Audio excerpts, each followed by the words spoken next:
이제 또 청주에서 집회하다 왔어요. 또 친구를 만났어. 내 부끄럽게 아주 옛날에 그 쓰레기 같은 과거를 다 아는 친구가 거의 집사가 돼 앉아있더라고. 뭐 설교를 하는데 입을 실룩실룩 거려가지고 내가 아주 죽을 뻔했어. 아주 얼마 전에는 내가 집회 갔더니 한 집사님 앞에 앉아가지고 막 나를 막 휘둘겨 봐서 왜 그랬더니 때린 놈은 기억도 안 나나 봐 막 이래가지고 아우 내가 막 무릎 꿇고 사죄하고 내 책에 사인 싹 다 해주고 소원이 뭐냐 그랬더니 자기가 무슨 뭐 아로니아인가 뭐 농장을 하는데 거기서 축복 기도를 한번 해달라고 그래서 나 나무에다 또 안수를 해봤네. 또 난 하여튼 뭐 이런 부끄러운 과거를 가지고 막 놀다가 그래도 이제 옛날에 놀던 가다가 있어가지고 공부하던 가다가 있어서 이제 그 청주에 제가 오래 살던 아버지 마지막 목회지가 청주인데 거기 국립대학 충북대학에 들어가서 정치외교학을 이제 공부하면서 이제 거기서 이제 내가 내 마음대로 살아가고 아버지 엄마한테 경제적 지원도 이제 끊고 저는 내 마음대로 그래서 장학금으로 등록금 해결하고 나머지는 과외나 아르바이트를 통해서 다 조달하면서 이렇게 살아가면서 얼마나 저는 막 주변에 맨날 지고 살았던 게 한이 돼서 이제는 지지 않겠다. 맨날 쌈질하고 맨날 이기고 막 진짜 그러니까 어두워서 보스처럼 돼 있어가지고 그래서 또 그것도 또 유익이 된 게 그것 때문에 또 지상파 TV에 나왔어. 혹시 보신 분 있어요? KBS TV는 사랑을 싣고 그래서 가수 홍경민이 자기 인생을 어둠에서 빛으로 이끌어준 영웅과 같은 자기 선배님이 계시다고 어떤 목사 찾아간 게 나요. 그게 그러니까 여러분 막 지금 가서 해보니까 재미 되게 없대. 그걸 뭘 한다고 밤새도록 그렇게 했는지. 하여튼 그래서 열심히 공부하고요. 또 영국 런던으로 유학을 갔어요. 내 생각엔 거기서 학위 좀 따고 뭐 스펙 좀 늘려오려고 그랬는데 어학연수 마치고 대학원도 들어가기 전에 갑자기 막 배가 아파가지고 병원에 들렸더니 아무래도 심각한 것 같다고 한국으로 들어가 보는 게 좋다는 얘기를 듣고 내 생각이 다 깨지고 한국으로 또 실려 나왔는데 한국에 오니 오랜만에 얼마나 먹고 싶은 음식들이 많겠어요. 근데 하나도 음식이 안 땡기고 배만 계속 아프고 그 병원을 전전하는데 계속 오진이 반복되면서 이런 오진과 실수가 한 번만 있어도 될까 말까 하는데 계속 이렇게 병명도 찾지 못한 채 제대로 구멍이랑 구멍에 호수를 다 끼고 진짜 뭐 식물인간처럼 끌려다니다가 우리 엄마가 퇴원도 안 시켜준 병원에서 그냥 임의로 침대째 옮겨버린 거야. 다른 병원으로. 그랬더니 그 병원에서 깜짝 놀라서 이미 너무 늦은 거야. 사람은 어떻게 이 모양이 될 때까지 참았냐고. 수술을 했어도 벌써 했어야지. 그때서야 때늦게 배를 가르고 뚜껑을 이렇게 열어보니까 배 안에 이미 고름이 꽉 차 있었던 거예요. 그 고름 때문에 장기들은 손상될 만큼 손상돼서 흐물흐물 녹아있고 그 손만 대도 다 터질 것 같은 장에 장결핵균이 들어와서 이 구멍을 다 이 장에 누공이라고 하는데 구멍을 다 뚫어놨대. 그러니까 어떻게 손을 쓸 수가 없어요. 일반적으로 복막염 고름이 꽉 차 있으면 배를 열고 의사 선생님들이 장기를 꺼내고 깨끗이 닦고 다시 놓고 꼬매야 되는데 그럴 수가 없는 게 장기를 만지기만 해도 다 터지니까 우리 아버지를 이렇게 들어오시라고 그러더니 도저히 자기가 어쩔 수 없다고 그러면서 그냥 뚜껑을 덮는데 이 안에 고름이 꽉 차 있는데 그냥 닫을 수 없으니까 이 옆구리다가 이제 구멍을 하나 이렇게 뚫은 거예요. 지금도 여기 한번 만져볼래요? 한번 만져봐요. 여기 되게 호기심이 많게 생겼어요. 만져봐요. 여기 만져. 여기. 그죠? 이 군요. 이따가 형님이랑 저 계단 밑에 서 있으면 내가 이러고 있을 테니까 줄 쫙 서서 한 번씩 만져. 뭐 돈 드는 것도 아니고. 지금 시간이 없어서 내가 다음에 만져줄게. 구멍을 이렇게 뚫어가지고 2m쯤 되는 튜브와 이제 거즈를 이렇게 대가지고 이제 손을 못 대니까 거기다 빈 공간에 이제 배에다 쑤셔 놓은 거예요. 이 거즈 세 겹 줄을. 그래서 한쪽 끝은 방광인대까지 밀어놓고 한쪽 끝이 아까 뚫린 구멍으로 뺀 거예요. 그리고 뚜껑을 덮은 거예요. 어떤 역할인지 아시겠죠? 이 배 안에 가득 찬 고름을 빨아내는 심지 같은 역할로 이렇게 두터운 거즈를 항상 이렇게 여기다 거즈에 이렇게 댄다고. 그러면 아침마다 이걸 떼보면 드레싱하고 이 거즈를 뗀다 이렇게 가르려고 대보면 아주 역한 냄새가 샛노란 구름이 한 대박 쏟아져 나오는 아침이 오는 게 해가 뜨는 게 너무너무 공포스럽고 무서운 근데 그거보다 더 힘들고 무서웠던 게 이 물 한 모금도 허락이 안 되는 당시에는 지금 저 물을 꿀꺽 삼키면 장이 툭 터져요. 그러니까 의사 선생님이 물도 못 먹게 하고 물도 못 받아낼 정도의 장 상태인데 제가 밥을 먹겠어요 뭐 고기를 먹겠어요 저 어떤 것도 하지 그러니까 몇 달 동안을 링거를 꽂아서 공급된 에너지로 그냥 수분으로 숨만 붙어 있는데 말기 암 환자처럼 빼싹 말라가서 제 키가 179인데요 몸무게가 40kg가 안 될 정도로 뼈다귀만 그냥 정말 징그러서 볼 수가 없을 정도로 그렇게 변해가는 어느 날 우리 가족들이 다 모여서 겨우 숨만 붙어있는 제 침대 옆으로 이렇게 둘러쓰는데 내 가족들의 눈빛을 보는 순간 가슴이 철렁한 거야. 내가 알겠는 거야. 내가 한 번도 본 적이 없는 극도의 슬픔과 절망의 눈빛을 마주대하는 순간 내가 알겠는 거야. 내가 죽는 걸. 너무 무서워서 절망에 침묵만 흐르고 있는 그때 그 병실문 우리 아버지가 열고 들어오더니 이 끔찍한 몰골을 가리려고 턱 밑까지 씌워놨던 이 시트를 걷어버리고 이 펑퍼짐한 환자복을 벗겨버리니까 항상 미라 같은 해골바가지 같은 죽어간 아들의 적나라한 모습이 드러나자 갑자기 어디서 갖고 오셨는지 카메라로 그 죽어간 아들의 모습을 찍기 시작하는 거예요. 착각, 착각, 착각. 그 강했던 우리 아버지가 소리 없이 눈물만 줄줄 흘리는데 나 우리 아버지 눈물을 그날 처음 봤어요. 필름 한 통 다 닳도록 연신 셔터를 누르던 우리 아버지가 그 카메라를 저에게 내미시면서 하신 말씀이 호성아 너 안 죽어. 호성아 너 절대 안 죽어. 그러니까 얼른 일어나서 이거 가지고 하나님 살아계신 거 간증하며 살아다오. 저는 너무너무 이게 아버지가 아들한테 주시는 말씀이 아니라 소망 없이 죽음을 기다린 저에게 주신 하나님의 소망의 약속으로 들리는데 전 되게 보수적인 신앙의 전통에 자라나서 아멘하고 막 이런 고백을 못 해봤는데 그때는 너무 절박하니까 나도 모르게 두 손을 번쩍 들고 병실이 떠나갈 정도로 막 아멘 아멘 외치는데 실상 그렇지 못한 게 난 누군 채로 손 이만큼밖에 안 올라가고 입술은 붙어가지고 신음소리처럼 반은 떨어지고 반은 붙어서 새어나오는 신음소리처럼 아멘 하고 있었던 거예요. 그 새어나오는 신음소리 같은 아멘의 고백에도 우리 하나님 찾아와서 저를 고치시는데 오장육부가 확 하나님의 신의 손길로 뜨거워짐이 느껴지는데 그날 이상하게 내가 살 것 같은 느낌이. 그래서 하나님 저 살려주세요. 하나님 저 살려주실 줄 믿습니다. 저 살려만 주시면 내가 주의 종이 되어 주의를 하겠습니다. 와, 그 서원과 그 약속을, 그 기도를 그날 밤 하나님께서 받으셨다는 확신이 드는데 오늘 밤 여러분의 기도가 그 기도가 되길 주님을 축원합니다. 그래서 그런지 그 다음 날부터 얼마나 몸이 가뿐해. 전 이게 긍정의 위약 효과, 플라시보 효과라고 생각했어요. 아니요, 확실한 육체적 증거가 드러나기 시작하는데 아침마다 덧대어는 거지를 이렇게 뗄 때마다 역한 데서 풀며 한 대박 쏟아졌던 이 샛노란 고름이 그 다음도 떼는데 상한 냄새가 확연히 줄어들고 그 끈적했던 찐득했던 고름 색깔은 이 투명한 물 색깔로 바뀌고 맑아지기 시작하고 점점점 양이 줄더니 어떤 이유도 없이 갑자기 그 모든 고름 며칠 만에 갑자기 싹 말라버린 것입니다. 할렐루야. 정말 절 마지막으로 집도했던 의사 선생님은 난 크리스찬이에요. 예수님도 안 믿는 분이 우리 엄마가 맨날 내 옆에서 기도하는 모습을 보시고 이게 어떻게 된 일입니까? 이건 하나님이 하셨네요. 교회도 안 다니는 분이, 예수님도 영접하지 않은 분이 하나님의 권능과 살아계심을 믿을 수밖에 없는 기적 같은 일이 벌어지고 다 죽을 거라던 그 아들이 진짜 몇 달 만에 네 발로 걸어서 병원을 나선 그날 우리 엄마가 그 더러운 병실 바닥에 쓰러져 누워가지고 펑펑 울고 기절할 듯 울고 계신 거예요. 그도 그럴 것이 우리 엄마는 여러분 굶어 죽어간 아들의 모습을 지켜봐야 됐던 그 엄마의 속이었겠습니까? 여러분 무슨 일로 여러분이 자녀들이 한두 끼만 굶었다는 얘기 들어도 지금도 우리 엄마 내가 오늘 어제부터 금식하고 이렇게 왔다니까 엄마가 그 속상해서 아들 내가 금식할 테니까 아들은 밥 먹으면 안 돼. 여러분 자식이 한 끼만 굶어도 가슴 아픈데 우리 엄마는 저는 물 한 방울 밥 한 톨도 못 마시면 그냥 바싹 말라 죽어가는 걸 옆에서 지켜봤으니 얼마나 가슴이 아팠겠어요. 걷다 우리 엄마는 제 똥오줌을 받아내신 분이에요.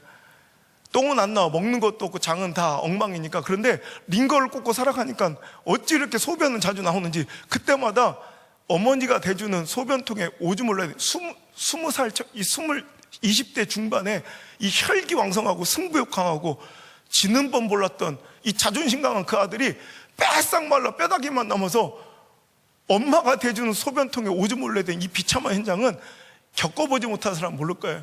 진짜 엄마한테 얘기를 못해. 근데 엄마는 역시 엄마야. 내 표정에 조금의 변화도 엄마는 읽으시는 거야. 아들 너 왜 그래? 너 오줌 마려운 거 아니야 호성아? 내가 장이 약하니까 조금이라도 오줌을 참으면 배가 아픈 걸 엄마가 아시니까 엄마는 속상. 엄마인데 뭐가 부끄러워 인서가. 엄마한테 얘기를 해야지. 부끄러운 게 아니라 엄마한테 너무너무 송구한 거야. 그럼 엄마는 속상해서 가슴을 치며 깨끗이 닦아서 말려놓은, 창가에 말려놓은 이 소변통을 가지러 가십니다. 병원에서는 이렇게 고개가 꺾인 손잡이 달린 우유통처럼 생긴 플라스틱통을 갖고 오셔서 주섬주섬 20대 중반에 그 아들의 오줌을 넣기는 거예요. 진짜 그때는 제가 성숙지 않을 때니까 이해하고 진짜 혀를 깨물고 죽고 싶더라고. 근데 저는 혀를 깨물 힘조차 남아있지 않아. 제가 할 수 있는 일은 고작 고개를 이렇게 떨구는 거야. 그러면 그 모습을 안 볼 수 있으니까. 그러면 가득 찬 물이 담긴 대접을 조금만 기울여도 물이 주르륵 흐르는 것처럼 내 고개를 떨구면 눈물이 주르륵 흘러요. 흐르는 눈물을 어떻게 참을 수 없고 막을 수 없지만 어떻게든 내가 흐느낌과 소리는 참아. 왜냐하면 내가 막 내 감정대로 슬퍼서 흐느껴 울면 우리 엄마가 그거 보고 더 아프실까 봐 눈물은 줄줄줄 나는데도 내가 꼭 안 우는 것 마냥 그냥 꼭 참고 있는 거야. 그래서 난 그때 우리 엄마 얼굴을 본 적이 없어. 근데 내가 알겠더라고. 우리 엄마도 울고 계신 거야. 엄마도 저한테 안 들키려고 고개를 돌린 채 흐느끼지도 못하고 소리도 못 내고 울고 계신데 그 간연 떨림이 느껴지는 거야. 하루에도 몇 번씩 아들 오줌 한 번 느낄 때마다 아들은 엄마한테 안 들키려고, 엄마는 아들한테 안 보려고 서로 고개를 돌리고 소리도 못 내며 울어야 됐던 이 생족 같은 날이 끝나고 그 다 죽는다던 그 아들이 물론 쇠꼬챙이처럼 빼싹 말랐지만 집 안로 걸어서 나온 그 감격적인 현장에 엄마는 너무너무 기뻐서 그 병실 바닥에 쓰러져 실신할 듯 울고 계신 거야. 우리 아들 사라져서 고마워. 우리 아들 사라져서 고마워. 우리 아들 사라져서 고마워. 그 엄마와 함께 일어나 병원을 나섰는데요, 그날 쏟아져 내리던 햇살이 내 볼에 닿는 느낌이 아직도 생생해. 햇빛이 얼마나 맛있고 고소한지. 여러분, 햇빛도 맛있는 거 알아요? 햇빛도 안 쏘이고 살아가면 햇빛이 맛있어요. 진짜 그때는 하늘만, 어떤 큰 일이 벌어져야 되는 게 아니라 하늘만 봐도 감사하고 땅만 봐도 감사하고 걸어만 가도 감사하고 그냥 진짜 걸어만 가도 자기들은 걷다 뭘 주워야지 행복하잖아. 다만 돈 1,000원이라도 주셔야 해맑게 웃잖아. 울다 그럼 큰일 나요 이제. 저는 어떤 일이 벌어지는 게 아니라 그냥 내가 내 발을 딛고 땅에 서 있는 게 기적이야. 그때 너무 행복해서 이제는 내가 뭘 잘 먹고 잘 살까 이런 문제가 아니라 어떻게 하면 하나님을 위해 죽을까. 이제 그렇게 들어가기 싫었던 신학교 들어간 건 문제도 아니야. 내가 불구덩이라도 들어가려고 그랬어. 목사 되는 건 일도 아니야. 내 순교라도 하려고 그랬어. 근데 이 기쁨과 은혜와 감격과 감사가 진짜 이 은혜, 죽는 날까지 첫날 만날 영원히 가면 얼마나 좋아. 근데 그렇지, 여러분 그거 알아요? 은혜에도 유통기한이 있습니다. 유통기한. 영원할 줄 알았던 이 은혜가요, 사람이 얼마나 간사하고 간교한지, 이 몸이 회복돼 건강이 되찾아지는 순간 반비례로 은혜 유통기한은 뜨르르. 내 정신 딱 들었는데 엄마야, 나 큰일 날 뻔했다. 나 목사 될 뻔했다. 내가 막 은혜에 취해가지고 정신 차리고 신학교 정문 앞에 와 있어. 하마터면 들어보세요. 하마터면 이러다가 내가 우리 엄마 아빠 꼬라지로 평생을 살 뻔했다 생각하기 아찔한 거예요. 큰일 날 뻔했다. 안 되겠다. 이러다가 신학교 가봤다. 그래서 하나님께 너무 죄송하고 부끄럽지만 내가 하나님과 약속을 저버리고 이번엔 도망친다고 또 도망을 친 게 일본으로 유학을 또 떠나요. 뭐 이렇게 쓰레기보드 그래요. 또 나만 그런 거요? 자기들은 올곧게 다 살아왔어요? 난 그 성경 인물 가운데 그 요나씨 있죠? 나 그 양반 보면 그렇게 애정이 가고 남 같지 않아. 나 진짜 지금까지 목회하면서 한 번도 그분을 나쁘게 설교해 본 적이 없어. 난 천국 가도 그분부터 찾아뵈려고 그래요. 혹시 먼저 가시고 하려면 내 안부 좀 전해주셔. 예. 이 배은망덕하기 짝이 없는 이런 놈을 우리 하나님 진짜 사랑이 많으신 분이에요. 우리 하나님 진짜 좋으신 분이에요. 그 증거가 여기 있잖아. 다 그러지 않고서 우리가 다 여기 있을 수 있습니까? 그죠? 배은망덕한 놈 버리고 내쳐도 할 말 없는 저를 일본 땅에서 확 끌어안아 만나주시는데, 전 일본 땅에서 전인격적으로 예수님을 그때야 비로소 영접하고, 아버지 때문에 다니는 교회, 아버지 때문에 드린 예배, 사람들은 성도들의 관심과 시선에 떠밀려 할 수 없이 서 있는 사역의 자리, 예배의 자리가 아니라 진짜 그때 비로소 내 안에 나의 하나님, 나의 예수님, 나의 성령님이 막 충만하게 임하시니까 진짜 예수 믿는 게 이런 거더라고요. 진짜 내 얼굴도 마음도 막 기쁨 충만, 은혜 충만, 행복 충만, 감사 충만, 행복 충만, 아싸라 위야 국작 비야 막 너무너무 좋은데, 다만 목사만 안 시키시면 딱 좋겠더라고요. 그때 일본에서 너무너무 좋은 조건으로 이 스카우트 제의가 들어오고 너무너무 달콤한 제 나도 모르게 사인을 하면서 집에 들어오는데 찔리는 거. 왜? 신앙의 양심도 은혜가 말라버리면 양심도 없는데 나 은혜가 충만하니까 또 찌르대. 야, 너 옛날에 약속하지 않아? 신학교 가만 좀 있어봐.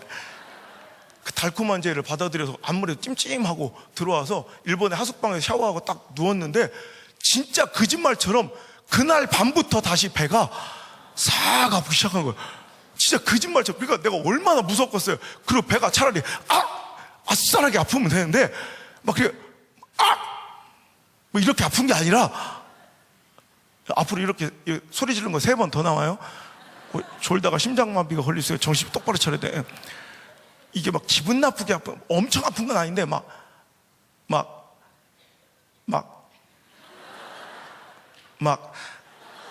뭔가 야리야리한데 근데 이 느낌을 아는 거예요. 근데 2년 전 영국 런던에서 배 고름이 차들어갈 때 그 느낌을 내가 이제 알잖아요. 그 느낌이 똑같이 나는 거예요. 밤을 꼬닥 새고 우리 장로님 한 분이 오사카에 의원을 하고 계셔서 그 병원에 찾아가 진료와 검사를 받는데 기괴한 결과 나오는 게 제 염증 수치가 일반인 정상 수치에 무려 70배, 80배, 하루 만에 100배가 넘어가자 우리 장로님 안 되겠다고 빨리 종합병원 옮기자 그래서 큰 병원을 옮겨가지고 거기서도 원장들이 막 각과 원장들이 붙어서 진료를 하는데 원인을 못 찾은 채 내린 결론이 모르겠다. 근데 원인은 알 수 없지만 당신 뱃속에 고름이 차들어가서 장기들을 손상시키는 것 같다. 빨리 수술을 해야겠다면서 수술 날짜를 정해주는데 내 소름이 확 돋는 게 글쎄 내가 해필 그날이 2년 전 수술 받은 똑같은 날 3월 20일 똑같은 날 똑같은 증상으로 이번 일본에 수술방으로 실려 들어갔는데 여기서 내 생명을 함께 걷어가시겠다는 두려움이 딱 드는데 그렇다고 막 주야 살려주세요 이렇게 기도도 못 하겠는 게 전 전과가 있잖아. 옛날에 한번 했었잖아. 미안해서 못 해왔더라고. 여러분 간절히 기도할 수 있는 것도 축복이에요. 저는 주야 막 이렇게 기도도 못하고 기도를 이루고 했다니까. 주여 답답하시죠? 저도 답답합니다. 주님 이름은 어떨까요? 그저 속는 셈 치시고 한 번만 더 살려주시면 이번에 내 진짜입니다. 내 진짜 목사 되겠습니다. 이 부끄럽기 짝이 없는 기도를 하나 응답해 주셔서 저는 수술 중에 위기를 넘기고 극적으로 회복되어 지금 이렇게 제2의 생명을 보너스로 덤으로 살며 여러분 앞에서도 지금 우리 하나님이 시퍼렇게 살아계심을 이렇게 간증하고 있습니다. 할렐루야. 근데 여러분 이제는 더 이상 불순종은 없어. 가긴 갈 거예요. 이제 안 가진 않아. 그 길을 가긴 갈 건데 하나님이 너무 원망스러운 거. 왜냐하면 목사가 필요하시면 하나님 내 주변에 목사 되고 싶은 애들이 많아요. 한 쟤들 좀 데려가요. 쟤들 좀. 또 걔들은 또 안 받으신대. 근데 왜 나는 싫다는 사람을 꾸역꾸역 죽였다 살렸다 이러시면서까지 데려가셔야 되는지 하나님이 너무너무 이해 안 되고 원망스러워서 하나님 그럼 좋습니다. 저는 하나님 이렇게까지 저를 데려가실 때는 뭔가 필요해서 데려가실 거 아닙니까? 뭔가 쓸 용도가 있으니 데려가실 거 아닙니까? 그럼 저에게 그 목적을 좀 알려주세요. 그러니까 저는 지금도 그래요. 저는 밥 벌어먹기 위해서 직업으로 목사할 생각은 하루도 없어요. 그러니까 저를 이렇게 데려가신 이유를 알려달라고 이제부터 그 일본의 병실은 저의 야뽕 나루터가 된 거예요. 야곱은 축복을 구했지만 저는 사명, 내 인생의 목적을 알려달라 하나님께 간절히 매달 기도하면서 하나님께 울부짖고 부르짖을 때 하나님께서 저에게 주신 3가지 비전이 첫 번째, 교단주의의 벽을 허물어라. 두 번째, 죽어가는 침체된 한국교회의 희망의 불씨가 될 것이다. 세 번째, 아직도 내 위로가 필요한 교회와 성도들이 많으니 그들을 위로하라. 이 3가지 비전을 심장에 받고요. 그때는 뭔 소린지 알지 못하겠지만 나같이 작고 초라한 자가 어떻게 그렇게 크고 대단하고 위대한 일을 할 수 있단 말인가. 지금이야 미약하게나마 내가 그런 일을 하고 있으니까 이제 이해가 되지만 당시에는 꿈같은, 하지만 하나님 주신 말씀인 거 분명하니 심장에 새기고요. 태어나자마자 주변에 말려 뿌리치고 무작정 내려와 한국으로 와서 이제 이것만 붙들고 하나님 어떻게 하면 내가 이걸 이뤄드릴 수 있을까요? 한방 기도해도 답이 안 나와. 어떻게 해야 될지 모르겠는데 2번, 3번은 너무 내가 한국교회 희망이 되고 누굴 위로하고 이런 건 힘든데 그나마 1번이 쉽더라고. 교단주의의 벽을 허물어라. 내가 딴 교단 가면 되겠더라고. 그래서 우리 아버지가 무슨 교단? 그래서 내가 순복음에 왔어요. 근데 많은 목사님들이 물어보세요. 그러면 감리교 떠나면 우리 합동도 있고 통합도 있고 뭐 고신도 있고 성결 백석도 있는데 왜 하필 순복음을 갔냐고. 그리고 그때마다 내가 똑같이 대답하는데 그때 당시 나랑 가장 안 맞았던 교단이 순복음이에요. 그러니까 왜냐하면 저는 굉장히 이성적이고 논리적인 걸 추구하고요. 성령 운동을 경험해 보지 못했던 거야. 그러니까 지금이야 제가 성령 운동의 전파자가 돼 있으니까 이제 성령의 역사 없이는 아무 일도 일어나지 않는다고 원색적인 성령 운동을 정말 피를 토하며 전하는 자가 돼. 이게 기적이에요. 이게 저는 어렸을 때부터 책을 중독에 가깝게 읽고요, 그냥 어렸을 때부터 그냥 책 읽는 게 좋아가지고, 그러니까 아주 아기 때부터 그냥 논리적, 이성적, 객관적, 막 이런 효율적, 합리적, 이성적, 제가 웬만하면 어휘력이 안 딸리는데 여기 와서 한번 딸려보네. 웬만하면 아멘을 해주고 그러더라고. 그런데 하여튼 징그럽다 진짜. 이런 논리적 이성적인 삶을 살아가던 저에게는, 이런 원색적인 성령운동을 경험해보지 못했던 저에게는 정말 너무나 비이성적이고 비합리적, 신비주의적 활동들처럼 보이는 거예요. 근데 이제 나와 다른 걸 틀렸다고, 나와 다른 거지 틀린 게 아니잖아요. 이렇게 까내려보고 내가 모르는 걸 없다고 단정짓는 이 오만함을 하나님께서 깨시는데, 제가 얼마나 하나님께서 이게 싫어하시고 슬퍼하신 일인지를 깨닫고 얼마나 울었는지, 제가 그 자리에서 금식 기도를 일주일 동안 회개 금식을 들으면 하나님 저를 용서해 주시고 저를 순복음교단 보내주시면 일평생 회개하는 마음으로 살겠고, 또 저처럼 교단에 대한 편견 이런 걸 갖고 있는 사람들에게 그 벽을 좀 허물어주는 그런 종으로 저를 사용해 주세요. 일주일 동안 금식기도가 허락을 듣게 해서 저는요, 순복음교회를 하루도 안 다녀보고 순복음교회 목사가 된 특이한 전력을 갖고 있는 사람이에요. 저는 거기 가서 이제 신앙하고 목사 안수만 받으면 이제 되는 줄 알았더니 웬걸 교단을 바꾸니까 엄청난 문화적 충격이 기다리고 있더라고. 그렇잖아요. 저는 우리 아버지 교회밖에 못 다녀봤잖아요. 에이, 우리 아버지가 목사님인데 옆 교회 가면 좀 그렇잖아. 그래도 그 교회 다녀줘야지. 그러니까 저는 하는 수 없이, 선택의 여지도 없이 우리 아버지의 목회만 이제 바라보고 사는 거예요. 그러니까 우리 아버지는 굉장히 보수적인 분이에요. 정말 신학적으로도 정치적으로 너무너무 보수라. 걷다 예배는 완전 이거 경건주의, 이거는 경건이 지나치다 못해 경직에 가까울 때 예배 시간 차려. 웃지 마라. 아멘. 눈알도 굴리지 마라. 박수 치지 마라. 주기도문 끝나야 숨도 크게 쉬는 교회 알죠? 나 이런 데서만 예배를 들어. 나 모든 교회가 다 그런 건 줄 알았어요. 그래. 또 우리 아버지가 또 해필 문제가 또 뭐냐면, 보수적이고 경건한 것까지는 좋은데 해필 태어난 곳이 고향이 저 충남 서천이요. 같은 오셨지만 충청도라고 다 같은 충청도가 아니라 진짜 저기 태안, 당진, 부여, 서천 그쪽이 진짜요.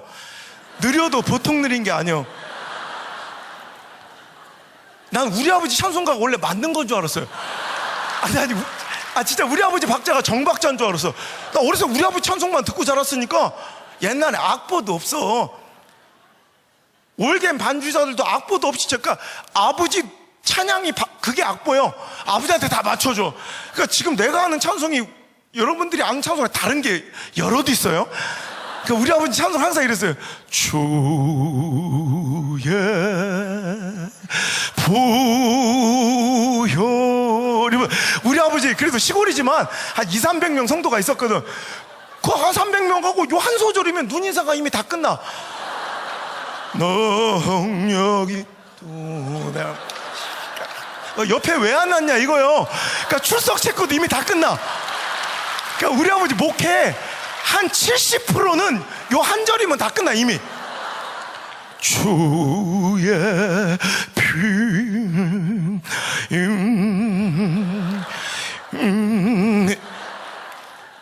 이 부분을 제일 좋아하셨던가 한 15번은 꺾는 것 같아. 우리 교인들도 이제 다 알아. 오줌 마른 이들은 이때 다 나가. 그래서 1층 가서 오줌 넣고 여유롭게 올라오면 그때서야 믿으오 이런다고. 그러니까 나 원래 그런 건 줄 알아. 찬송가가. 내가 난생 처음 순복음 예배를 드려본 게 신대원 가서 채플 시간에 신학생들하고 이러면 순복음 얼마나 뜨거워. 거기다 또 목사 되려고 한 사람들 모였으니 얼마나 뜨거워. 나 깜짝 놀랐어. 나 이런 광경을 처음 본 거야. 그때 문을 여니까 뜨거운 열기가 확 오는데 나 깜짝 놀라서 내가요, 채플 시간 무서워서 도망치고 그랬더니, 지금이야 제가 거의 교수도 돼 있고 그런 영성 집회를 인도하는 자가 돼 있으니 이게 기적이지.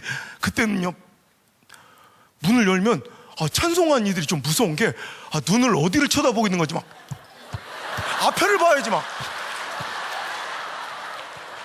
눈알부터 무섭고 걷다 찬송을 부르는데 내가 모르는 찬송가만 자꾸 불러. 그래서 내가 외국 나갔다 들어왔더니 그런가, 이게 신곡인가, 새로 나온 찬송가인가 보다. 그래서 어느 날 가사를 어머, 내가 아는 찬송이야. 주의 보혈, 주비. 내가 아는 주의 보혈은 이런 보혈이 아니었거든. 깜짝이야. 나도 우리 아비 딸이 4살 때부터 할 수 없이 충청도에 살다 보니까 나도 느려요. 그런데 이거 못 따라 부르고. 근데 어느 날 자존심이 확 상하고 승부욕이 또 발동된 거예요. 하나님, 내가 언제까지 찬송가를 구경만 하겠나니까 오늘 이 찬송만큼은 내가 순교할 각오로 완창하여 드리겠나이다. 나 진짜 그거 5기로 끝까지 따라 부르. 난 진짜 거기서 순교할 뻔했어. 진짜 마지막 끝 소절 한 소절을 남겨놓고 거의 내가 내 입으로 부르는데 내가 뭔 소리인지 몰라. 내 눈알은 흰자위밖에 안 보이고 입신 직전 단계 있죠. 찬송가를 끝내고 나니까 막 내 자신이 얼마나 기특하고 자랑스러운지. 난 대학교 붙었을 때보다 이때가 더 자랑스러워. 나 영국에 유학했을 때보다 이때가 더 자랑스러워. 호성아 장하다. 그래, 잘했어. 너도 이제 드디어 진정한 순복음교인 되었다. 하나님 보셨나이까. 이 꼴값 떨고 있는데 잊을 수 없는 충격적인 말 한마디가 들려오는데, 앞에서 찬양을 막 인도하던 전도사님이 갑자기, 자 여러분 이번엔 좀 빠르게 불러봅시다 이래. 여기서 뭘 어떻게 더 빨리 불러. 알고 보니까 내가 죽을 뻔했던 그 빠르기가 순복음, 그게 보통 빠르게요. 모데라토. 여러분 진짜 저는요,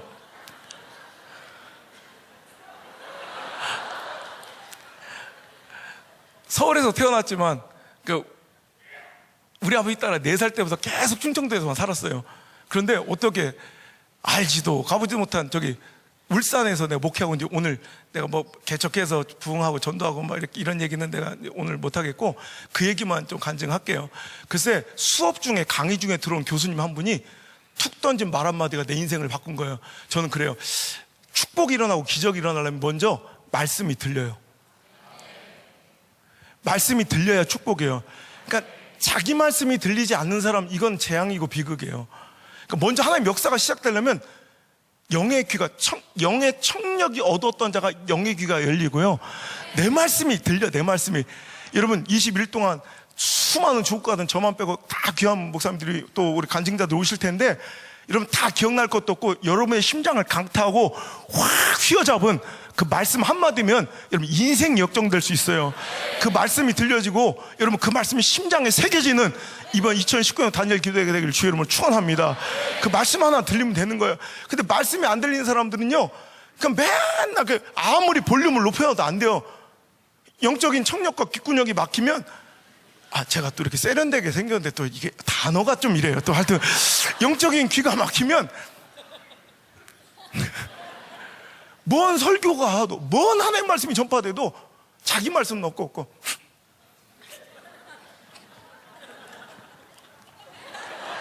너의 말씀만 그렇게 들려. 여러분 내 말씀이 들리면 기적이요.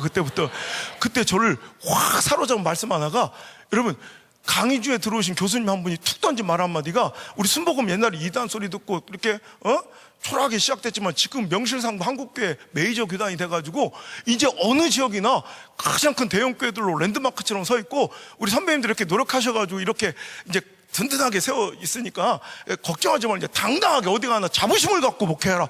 옛날하고 다르다. 이런 얘기를 이제 자긍심을 고취시키는 말씀을 신학생들 하시다가 툭 던진 푸념 섞인 말 한마디가, 그런데 말이야, 어떻게 다른 데는 다 되는데 울산은 이렇게 안 되나 몰라. 울산은 조용기 목사님 고향이 있기도 한데, 오늘 실은 조용기 목사님 누님 만나서 같이 이렇게 권사님이 같이 사진 찍고 이렇게 반갑게 이렇게 하고 왔는데, 이상하게 울산만 안 된다. 울산만. 울산은 순복음의 무덤이야. 이 한마디. 여러분 울산은 광역시임에도 불구하고 우리 교단에 지방회가 아직 하나가 없어요. 그러니까 일반 광역시는 뭐 장로교단 노회라고 100개 교회 정도가 소속된 노회 같은 지방회가 3-4개는 나와야 되는데, 울산은 그 20-30개, 여기로만 시찰, 그 20-30개 교회가 없어서 아직 울산 지방회가 아직도 없어요. 그 지방에 시찰 하나 만들려면 어디까지 가야 되냐면, 울산, 울주, 경주, 포항, 울진, 울릉까지 싹 다 합쳐야 겨우 30개 나와서 한 개 지방회가. 울자만 들어가면 다 같은데요, 울산에서 울진 가려면 3시간 걸려. 갔다 오면 늙어요. 그런데 그게 한 묶여가지고 그게 지방이가 하나 될 정도로 그렇게 어려운, 이상하게 부산만 해도 큰 교회가 나오고 대구만 해도 큰 교회가 나오는데 이상하게 울산만 안 된다고. 울산은 순복음의 무덤이야. 이 얘기를 듣는 순간 내 심장이 쿵쿵쿵쿵 터질 듯 뛰는 거야. 그래, 이거다. 내가 어차피 순복음교회 나왔으니 이왕이면 누구도 도전하지 않는 가장 어렵고 힘든 곳 한번 찾아가서 순복음이 발붙이지 못하는 곳에 가서 우리 하나님 시퍼렇게 살아계신 거 이거 한번 증명하는데 내 인생을 바치고 싶다. 그래서 강의 끝나고 교수님 나가자마자 교단본부에 총회관에 전화해서 제가 신대원 1학년생인데요 개척을 하고자 하니 내가 이런 얘기를 지금 들었는데 그중에서 가장 어렵고 힘든 곳 하나만, 이왕이면 순복음교회가 한 번도 안 세워진 지역을 좀 알려줬으면 좋겠다니까 장난 전화인 줄 알고 끊더라고요. 근데 재차 전화해서 다시 소속을 밝혀 물어보니까 며칠 만에 알려준 게 울산에 온양이라는 시골 마을로 내려가래. 나는 온양이면 온천인 줄 알았지. 근데 울산에도 온양이라는 시골 마을이 있으니 거기는 한 50여 교회가 있는데 거기는 다 대한예수교 장로회만 교회로 생각하는 그런 아주 장로교단의 텃밭이고, 지금까지 천지 창조 이래 단 한 번도 순복음교회가 세워지지 않은, 순복음교회를 대행히 터부시하고 이단시하는 그런 아주 순복음의 불모지라. 내가 만약에 개척을 하면 그 지역 최초의 순복음교회가 된다는 거예요. 난 최초, 처음 이러고 겁나 좋아요. 그래서 신대원 1학년 때 결혼도 안 한 총각 전도사가, 결혼도 안 한 총각이 그냥 무작정 모든 거 싹 다 정리하고 그냥 미련 없이 내려간 게 벌써 15년 됐네. 내 나이 30살에 울산광역시 울주군 온양읍 운하리 44-3번지 밭대기 80평 사가지고 혼자 내려가서 어울려. 45살 맞아요. 지금 중요한 건 그게 아니요. 진짜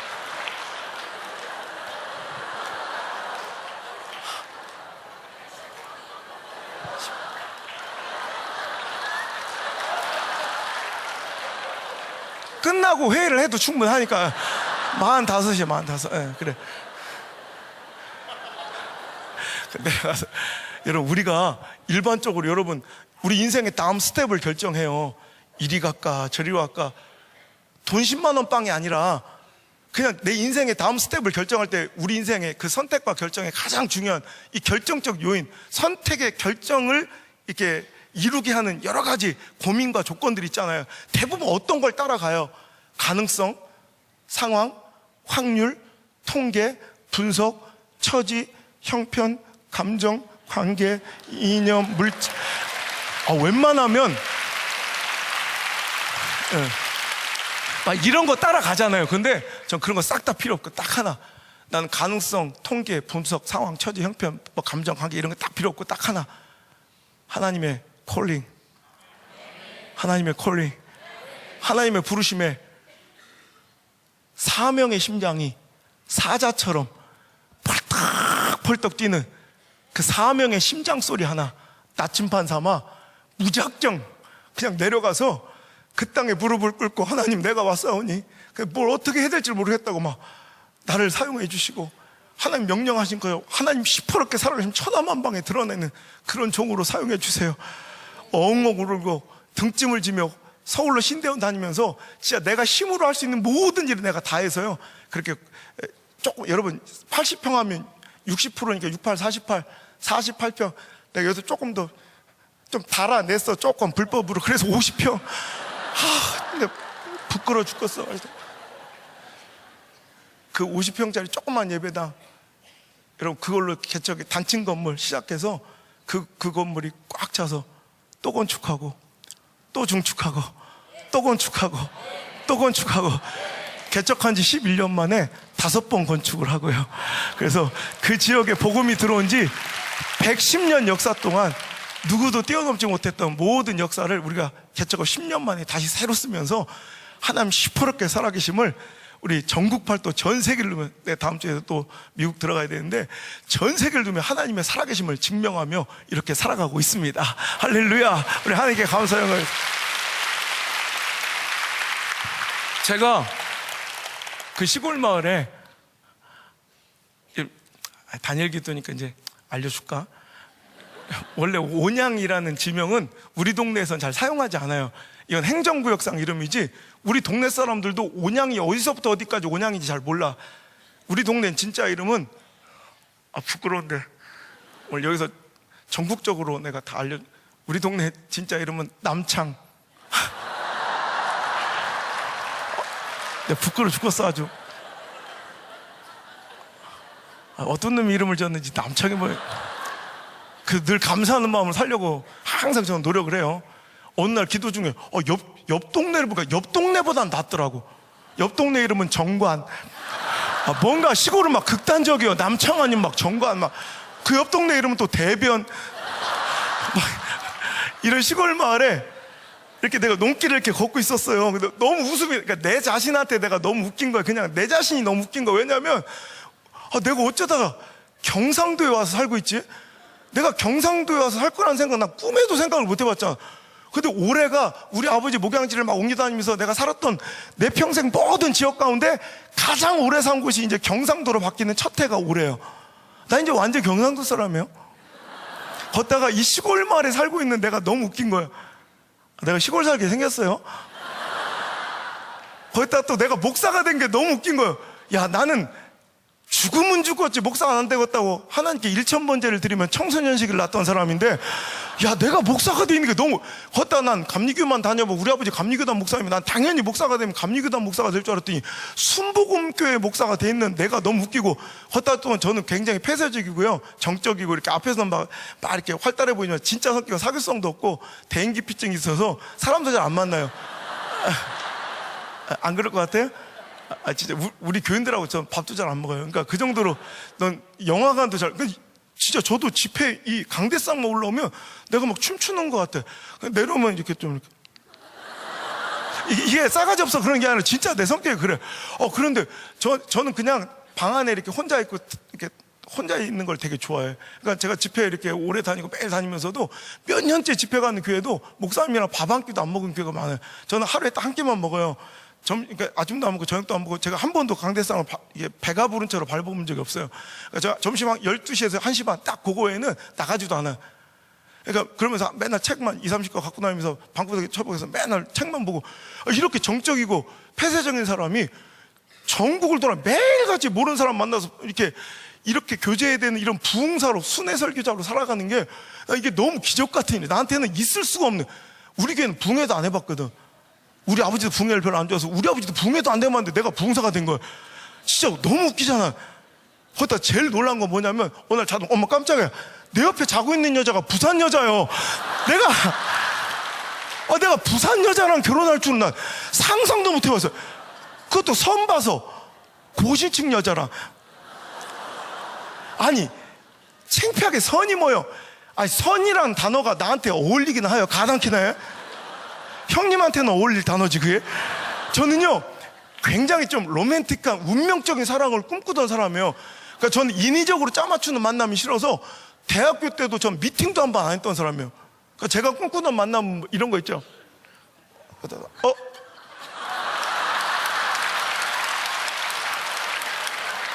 따라라라라라라.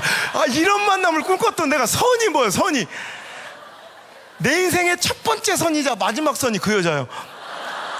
내가 선 보고 한 달 반 만에 이제 결혼을 한 게 우리 아내인데, 그래가지고 3남매를 출산해서 아들 딸을 놓고 살고 있어요. 내가 참 여기는 자 NG 그냥 딸이면 내가 성별을 얘기도 안 했겠지. 근데 아들 연년생 낳고 막내가 딸이라니까. 이거는 천사라고 봐줘. 천사.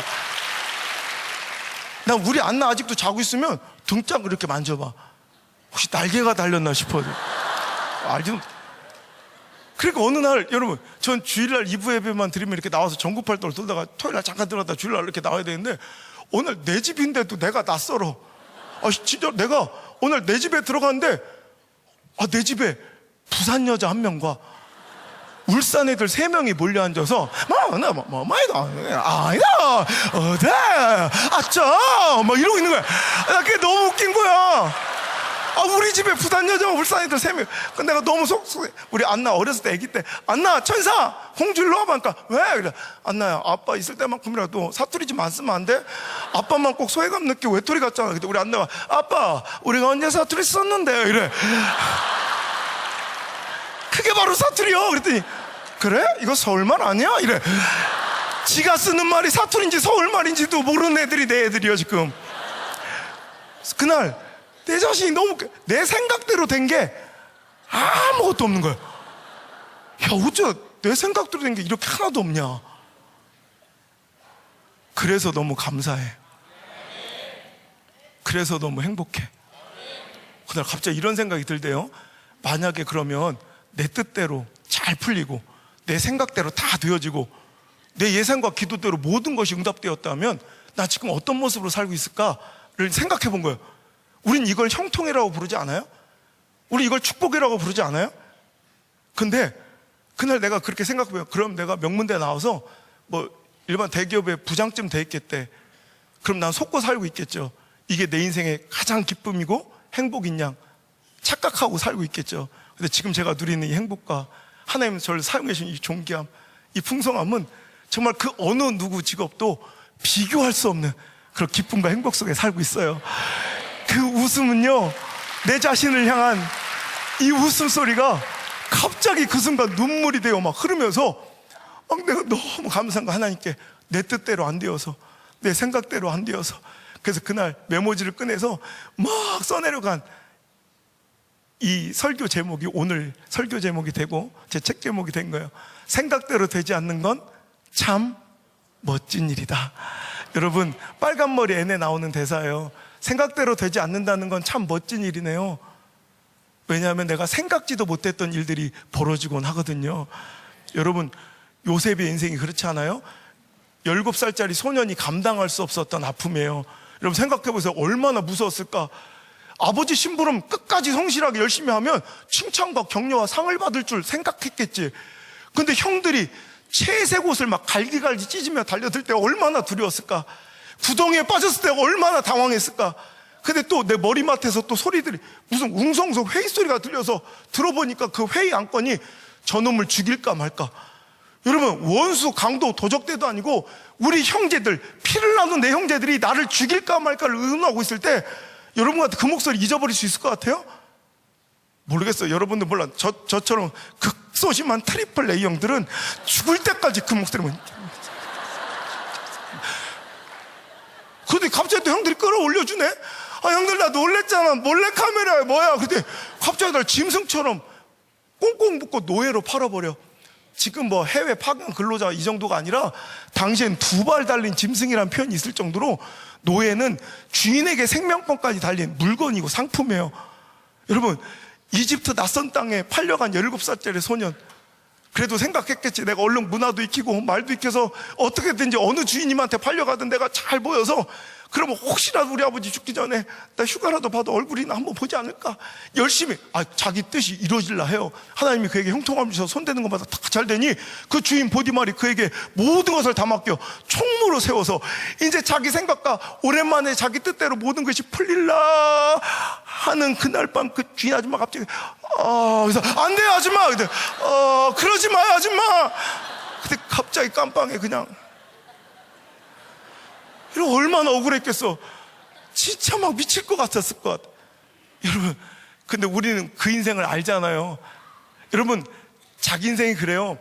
자기에게 찾아온 모든 상황과 이 아픔과 고난을 1인칭 주인공 시점으로, 요셉의 1인칭 주인공 시점으로 보면 너무너무 비참하고 억울하고 분노하고 고독하고 정말로 쓰린 인생이지만, 우리가 알거니와 요셉의 인생을 전지적 작가 시점에서 이렇게 내려다보면 그가 고난이라고 불렀던, 상처라고 불렀던, 억울함이라고 불렀던, 고독이라고 불렀던 그 수많은 아픔의 현장이 실은 그는 꿈도 꿀 수 없는, 상상조차 하지 못하는 하나님께서 그에게 세우신 섭리와 계, 대이집트 제국의 총리로 세우시려는 하나님 놀라운 역사와 섭리의 과정이며 가장 빠른 지름길이었음을 우리가 알고 있습니다. 여러분, 여러분의 인생도 요셉과 다르지 않음을 믿으시면 아멘. 여러분, 오늘도 여러분의 2019년 인생은 어떠셨어요? 여러분 뜻대로 모든 게 다 풀렸는가요? 내 기도는 응답이 더디어 하나님 원망스럽고 서운했으며 내 생각과 예상은 어찌 이렇게 빗나가는지 가슴 아프고 애절했던 삶은 아니었습니까? 여러분 생각대로 되셨고 여러분 뜻대로 되지 않았던 많은 날들이 있으셨죠? 축하드립니다. 여러분 생각대로 되지 않는다는 건 참 멋진 일입니다. 왜냐하면 이제 여러분에게 생각지도 못했던 놀라운 축복의 일이 이제 시작될 줄 믿으시면 아멘. 여러분 뜻대로 되지 않는다는 건 참 멋진 일입니다. 이제 뜻밖의 위대한 인생이 여러분과 여러분의 자녀에게 시작될 줄 믿으시면 아멘. 여러분 예상대로 되지 않는다는 건 참 멋진 일입니다. 이제 여러분의 계산으로는, 여러분의 생각으로는, 인본주의 계산질로는 전혀 꿈도 꿀 수 없는 하나님의 한 수, 신의 한 수가 여러분의 인생과 자녀들에게 개입될 줄 믿으시면 아멘. 여러분 혹시 수능 좀 망쳐서 실망하고 가슴 아픈 자들 있을 거예요. 이거 큰 인생 전지적 작가 시점으로 보면 아무것도 아니야. 네 인생 절대로 실패 아니야. 걱정하지 마. 여러분 자녀 문제로 고통받는 분들 있으면 오늘 성령의 감동을 선포합니다. 반드시 그 문제 풀립니다. 내가 우리 아버지 엄마의 가장 큰 여러분 고통이었고 기도 제목이었고 아픔이었고 상처였지만 지금 우리 엄마 아빠 나 때문에 살아. 얼마나 막 자기 친구들한테 거들먹거리고 국민일보 신문 막 입에서 이렇게 들고 나면 막. 여러분 자녀가 그리 될 줄 믿으시면 아멘. 그 기적이 오늘부터 시작될 줄 믿으시면 아멘. 오늘 이번 2019년 다니엘 기도가 여러분의 그 놀라운 역전의 발판이 되시고, 여러분 놀라운 회복의 전환점이 되시고, 축복과 우리 참여한 모든 게 부흥의 여러분 생명의 발원지가 되고 놀라운 영적 지각 변동의 진앙지가 될 줄 믿습니다. 믿으시는 분들은 그 믿음의 마음 담아 두 손을 높이 들고 주여 나를 사용하여 주옵소서. 내 삶도 역전시켜 주옵소서. 주여 나의 생각대로 되지 않음에 이제 절망하지 않겠나이다. 억울해하지 않겠나이다. 주님을 신뢰하며 나가길 원합니다. 주여 나를 붙들어 주시옵소서. 주의 이름을 부르며 믿음으로 간청하옵소서.